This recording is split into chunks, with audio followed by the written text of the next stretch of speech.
Actually, I remember the first Anecdote circle I've ever run. It was actually for an organisation called Land and Water Australia. I was taught by a lady called Shawn.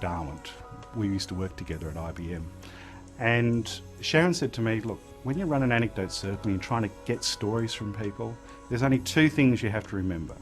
First of all, when you ask your question, be comfortable with silence. Just sit back, say nothing. I thought, okay, I'll remember that, comfortable silence. And the second thing she said to me is that when someone provides an opinion, just ask for an example. She said, example, silence. That's all you have to do to run Anecdote circles. So I said, okay. My first group was a group of scientists, and they were all river specialists, actually. And it was interesting. There was about 8 guys, mainly bearded sort of fellows, very much in the science of ecology and riverine processes. And it was my first one, so I threw out my first question. And then there was just silence. And in fact, it felt like it went forever. And then eventually one of the scientists, he went, oh, I suppose I'll go first.